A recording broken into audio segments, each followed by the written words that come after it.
Franck Atlan, bonjour. Bonjour Nicolas. Vous êtes directeur de Orlom BTS+. À ce titre, vous proposez plusieurs BTS et pour la saison qui arrive, vous avez des nouveautés importantes. Oui, absolument. Alors jusqu'à présent, Nicolas, nous avions 5 filières en BTS. Le BTS Commerce International, le BTS MCO, NDRC, PI, qui veut dire Profession Immobilière, et CG pour compta gestion. Et on a eu beaucoup de demandes de la part de nos élèves, mais aussi de leurs amis, leurs familles, qui nous disaient qu'il nous manquait quelques sections, quelques filières. Et donc on ouvre pour la rentrée 5 nouvelles filières qui sont très demandées. On va avoir ce qu'on appelle le BTS SAM et GPME, qui fonctionnent souvent de concert. Ce sont deux BTS plutôt sédentaires en entreprise ou qui sont de gestion et de ressources humaines. On va aussi ouvrir un BTS qui s'appelle le CJN, qui est le collaborateur juriste notarial. Donc c'est l'ex-BTS notariat, et donc qui forme de futurs clercs de notaire, on va dire des assistants. Et on va aussi avoir deux autres filières, que sont le SEO, les fameux services informatiques aux organisations, et pour terminer, le BTS communication. Donc 5 nouvelles filières, qui ne sont pas si nouvelles que ça, hein. On les a déjà faites à Orlom il y a quelques années, mais là on les rouvre avec beaucoup plus d'ambition, parce qu'on les ouvre à la fois en initiale et en alternance. Mais alors, vous êtes un groupe qui est basé à Paris, vous les proposerez à Paris. Ces BTS sont déjà proposés dans des établissements. Qu'est-ce que vous apportez de plus ou de différent? Déjà, une offre très complète. Je pense qu'aujourd'hui, lorsqu'on se dirige vers des BTS dans le tertiaire, il est important de laisser le choix à des étudiants entre différentes filières. Et je pense que le fait de bien connaître toutes ces filières par le spectre des professeurs, mais aussi de la direction pédagogique, nous permet quand même de beaucoup mieux aiguiller les différents candidats que l'on rencontre chaque année, car on a la chance de rencontrer plusieurs milliers de candidats chaque année. Et c'est vrai que notre force, c'est vraiment d'avoir une vision tout à fait globale des différents BTS proposés aujourd'hui dans le tertiaire. Donc ces fameuses 10 filières que l'on propose, peut-être même une 11e avec le banque, je l'ai oublié celui-là.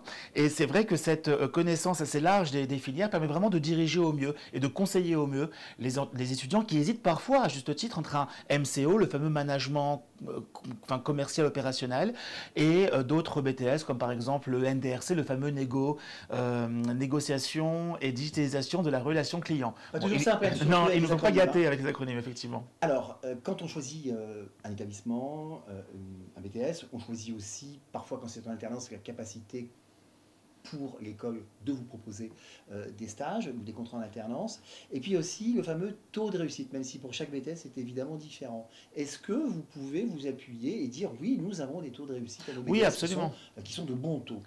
Nous avons même d'excellents taux. Nous avons eu 95% de réussite à l'examen sur les 3 dernières années. Alors, nous avons été aidés avec l'année Covid. On a eu des meilleurs résultats que d'habitude. Hein. On a eu quasiment 100%. Lorsqu'on a eu des années plutôt à 91, 92, mais on est en moyenne à 95% d'admis, ce qui est à peu près 25 à 30 points de plus que la moyenne nationale.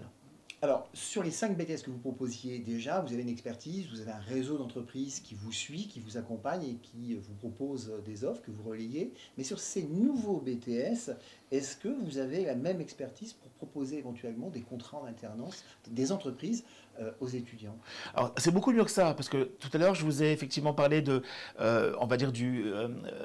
l'aspect étudiant, l'étudiant qui vient chez nous et qui a une offre très large de BTS dans le tertiaire, qui lui permet vraiment de savoir où est-ce qu'il peut aller, mais aussi le côté entreprise. Et ce sont les entreprises qui nous ont sollicité l'année dernière en nous disant, tiens, on va donc embaucher un BTS commerce international qui a travaillé sur des aspects plutôt d'import, d'export, ou un BTS MCO qui a travaillé sur un aspect vente. Et ils nous disaient, est-ce que vous n'avez pas un BTS GPME qui travaillera sur la partie gestion, ou un BTS SAM qui travaillera davantage sur la partie assistant de direction et ressources humaines? Et c'est vrai qu'aujourd'hui, les partenaires avec qui on travaille sont déjà très demandeurs d'étudiants d'Orlom qui veulent trouver une alternance. Important, inscription jusqu'à quand? Les dates diffèrent selon que ce soit de l'initiale ou de l'alternance en général. Là, vous prenez les dossiers jusqu'à quand? Alors déjà, nous, on est quand même sur Parcoursup, sur la partie alternance.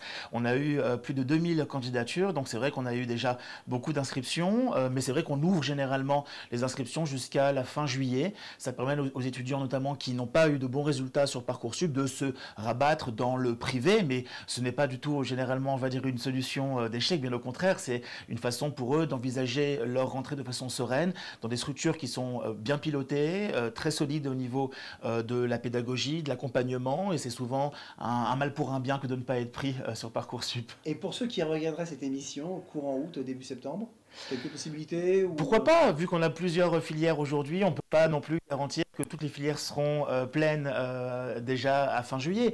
Mais c'est vrai que ces nouvelles filières, en tout cas, connaissent un certain succès.